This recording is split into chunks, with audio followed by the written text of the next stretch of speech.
নমস্কার বন্ধুরা, আমি শকুন্তলা, আমার ভিলেজ স্টোরি চ্যানেলে তোমাদের সবাইকে স্বাগতম। তো আজকে আবার চলে এসেছি নতুন একটি রেসিপি নিয়ে। আর শীত মানেই তো বুঝতে পারছো পিঠাপুলির সময়।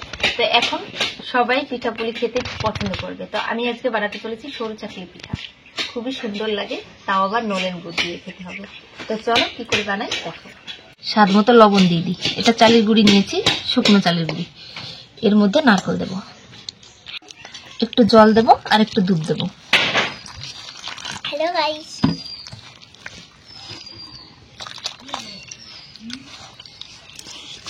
একটু দুধও দিয়ে দিই, তাহলে টেস্টটা বেশি ভালো হবে। সুন্দর করে মাখিয়ে নিই। যেহেতু শুকনো চালের গুঁড়ো, তো একটু রেস্টে রাখতে হবে। মিনিট 15 মতন একটু রেস্টে রেখেছিলাম।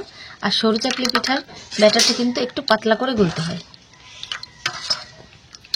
উনুনটা জ্বালিয়ে নিই। একটু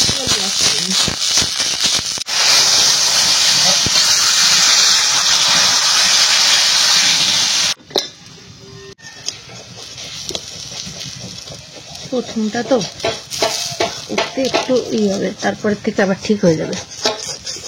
এই দেখো কি সুন্দর।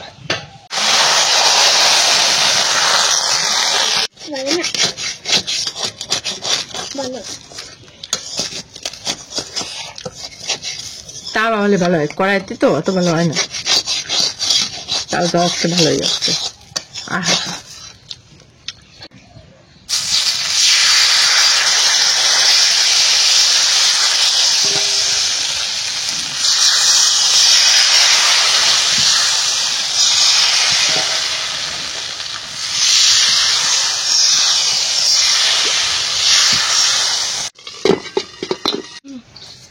ভালো বাবা, ভালো লাগছে।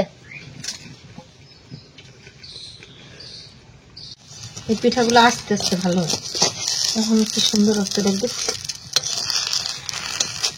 ফাস্ট হয়ে যায়। সাইডটা দেখো কি সুন্দর উঠে যাচ্ছে। তো ওই যে একটা খেয়ে ছিঁড়ে রেখে গেছে না, এটার কি সুন্দর নরম হয় পিঠেগুলো। সরু চাকলি পিঠা দিয়ে এই নলেন গুড় দিয়ে খেতে সব থেকে ভালো লাগে।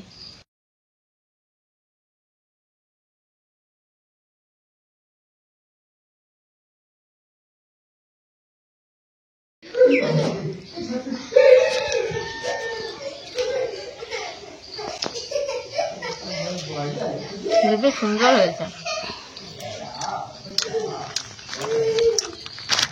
প্রত্যেকটা পিঠে নরম তুলতুল হয়েছে একদম।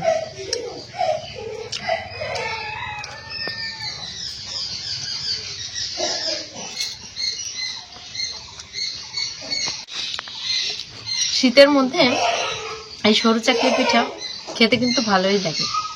আশা করছি রেসিপিটি তোমাদের সবার ভালো লেগেছে। ভালো লাগলে প্রতিদিনের মতো লাইক কমেন্ট করতে ভুলো না।